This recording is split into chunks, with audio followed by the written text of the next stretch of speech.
अस्सलाम वालेकुम। मैं फ़खरुद्दीन अंसारी। जैसा कि आप लोग जान रहे हैं कि हमारे देश का चुनाव का परिणाम आ चुका है। 4 जून को आया है, 5 जून पार हो चुका है, 6 जून को आज मैं ये वीडियो बना रहा हूँ। ये वीडियो सिर्फ जमशेदपुर के लोकसभा क्षेत्र के जो नतायज आए हैं, जो नतीजा आया है, जो रिज़ल्ट आया है, उसके लिए है। जिस वक्त कैंडिडेट को टिकट दिया गया था, जैसे ही कैंडिडेट का नाम की घोषणा हुई थी, हमने दूसरे ही दिन कहा था, दूसरे ही दिन डेली नेशन नाम के एक पत्रकार से मुलाकात हुई थी। उनसे हमने कहा था कि ये जानबूझकर हारने वाला कैंडिडेट चंपई सोरेन ने दिया है। आपने देखा, आप लोगों ने देखा, ये हार गए।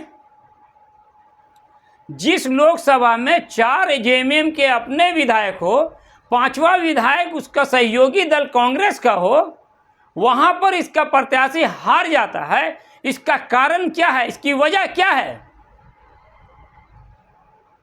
पूरे झारखंड में जो पूरे भारत में जो स्टेटस था, मोदी के खिलाफ जो नफरत फैला करके जो सियासत चल रही थी, जो संविधान के खिलाफ जो आंदोलन चल रहा था, उसके खिलाफ एकजुट होकर के हिंदुस्तानियों ने वोट दिया।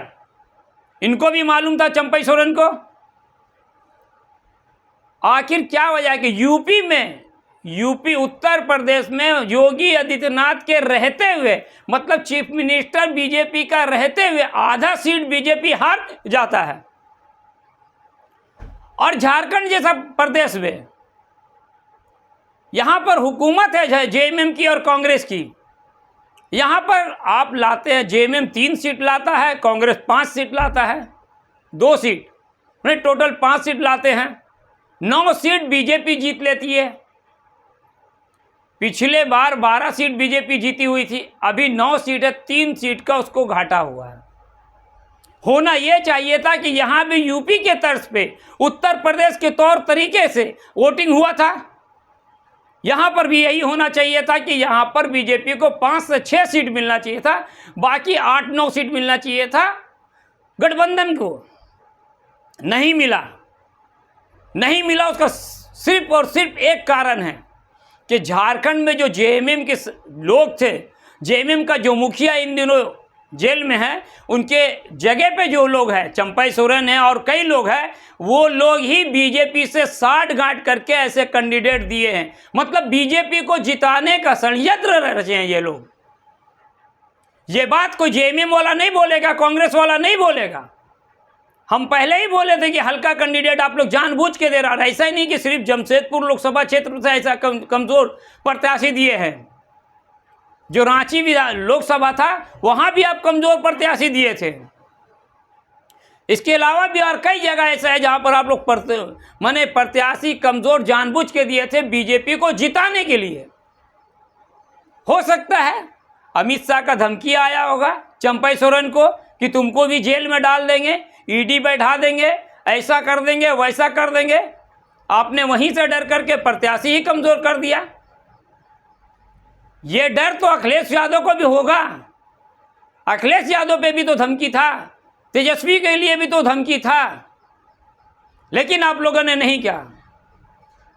अब आइए जमशेदपुर लोकसभा क्षेत्र में जो मानगो की जनता है, मानगो की जो जनता है, जहां का मंत्री विधायक है, जो यहां का विधायक मंत्री है सरकार में, वहां कितना वोट मिला?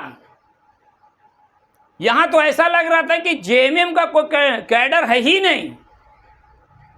जेएमएम का कोई कैडर है ही नहीं। जो कुछ करना है कांग्रेस को करना है।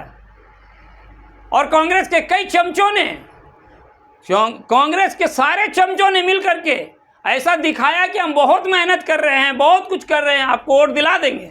और मुसलमानों ने कांग्रेस के लिए या बन्ना गुप्ता के लिए मंत्री को वोट नहीं दिया था। सिर्फ और सिर्फ मोदी को रोकने के लिए, सिर्फ और सिर्फ नाजी ताकत को रोकने के लिए, मुस्लिम विरोधी जो इन लोग का हटगंडा था, उसको रोकने के लिए एक मुश्त और मुसलमान वोट दे दिया।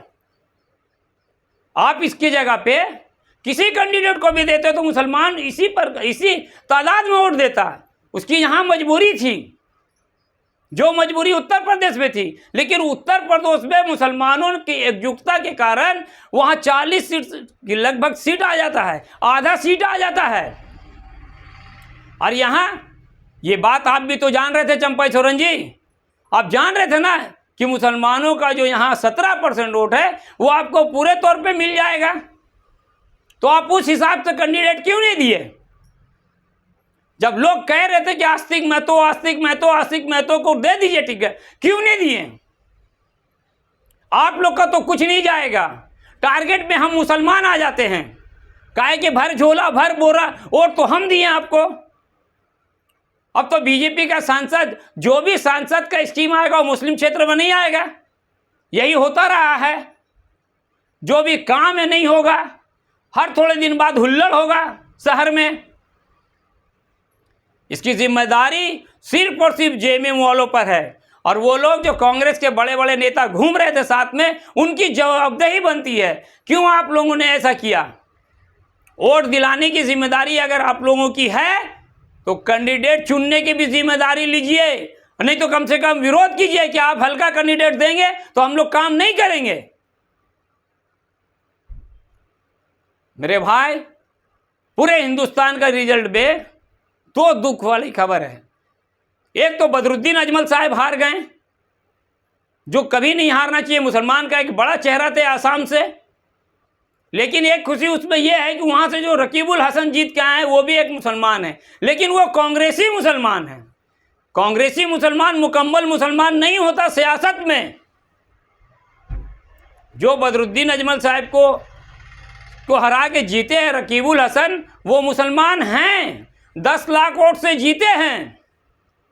लेकिन वो बदरुद्दीन अजमल की जगह नहीं ले सकते। कहा है कि लोगों ने देखा है, हम लोगों ने देखा है। इसरारुल हक कासमी साहब जो किशनगंज से लड़ते थे इलेक्शन, वो कांग्रेस के नेता थे। और कांग्रेस का बिल जब तलाक का बिल जब आया था तो इसरारुल हक कासमी साहब को कांग्रेस बोलने नहीं दी थी।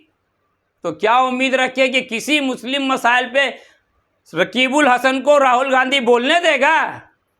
नहीं ना। इसीलिए बदरुद्दीन अजमल साहब की हार का हम लोगों को बहुत अफसोस है। और साथ ही साथ औरंगाबाद महाराष्ट्र से जो इम्तियाज जलील साहब हार गए हैं उनका अफसोस है। साथ ही साथ सिवान से जो हिना साहब हार गई हैं उनका अफसोस है। इसी सब चंद बातों के साथ मैं अपनी बात को ख़त्म करता हूं। लेकिन ये बात बताना चाहता हूं आवाम को कि आवाम एक बात का ध्यान रखिए कि मुसलमान तो वोट आपको झोला भर के बोरा भर के दे देगा, सियासी मजबूरी है। आप इस मजबूरी का गलत फ़ायदा उठा रहे हैं।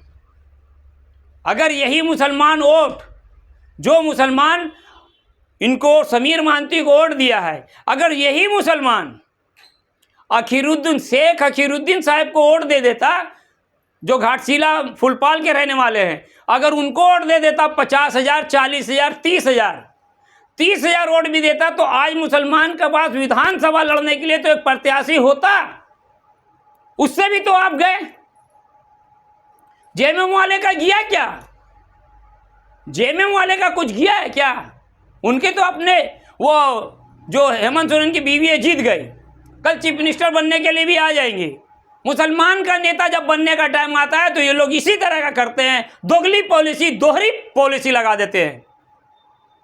जागो मुसलमानों, सियासत को समझो। ऐसा नहीं है कि जो अपने आप को सेकुलर बोलता है वो मुकम्मल सेकुलर होता है। वो हरगिज मुकम्मल सेकुलर नहीं होता है। उसकी दलील है ये सब। राहुल गांधी जहां से खड़ा वहां मुसलमान उसको वोट देगा, लेकिन मुसलमान को हराने के लिए भी राहुल गांधी प्रत्याशी खड़ा करता है। उसको भी चाहिए था कि वहां कमजोर प्रत्याशी दे देता, हिना साहब जीत जाती, बदरुद्दीन अजमल साहब जीत जाते। हमें अफसोस है, पिछले बार मुसलमान 27 या 28 थे, अब 1 या 2 घट के 26 से 27 हो गए हैं। और तो और अब तो मुसलमान के तरफ से बोलने वाला एक ही नेता नज़र आएगा, वो है बैरिस्टर असदुद्दीन अवैसी साहब।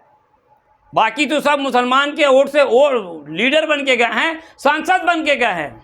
लेकिन एक बात याद रखिए, ऐसे भी लीडर जो मुस्लिम वोट से जीत के आए हैं और वो मुसलमान हैं, अगर मुस्लिम मसाइल पे नहीं बोलेंगे तो सबसे पहले पुतला आपका हम लोग जलाएंगे, बाद में किसी पार्टी के दूसरे लीडर का जलेगा। पहले उन मुसलमानों का पुतला जलेगा सड़कों पे, चौराहों पे, चौक पे, जो मुसलमान का वोट लेकर के भले किसी पार्टी से गए हैं, लेकिन मुसलमानों का वोट लेकर के अगर आप मुसलमानों को ठगेंगे, मुसलमानों की बात नहीं कर सकेंगे, तो आपको कोई हक नहीं बनता वहाँ पर बने रहने का। मेरी बात उम्मीद है आपको समझ में आ रही होगी। और जमशेदपुर के मुसलमान खासकर इस चमचागिरी की राजनीति से बाहर निकलिए। ये जो चंद चमचों के हाथ में नेतागिरी है ना, उनसे बाहर निकलिए। खुद भी समझिए कि यहाँ क्या हो रहा है। हम थोक के भाव से वोट देने के लिए नहीं पैदा हुए, हम सिर्फ वोट नहीं देंगे, अपना अधिकार, अपना मान सम्मान भी चाहिए हमको। चलता हूँ, शुक्रिया, अल्लाह हाफिज़।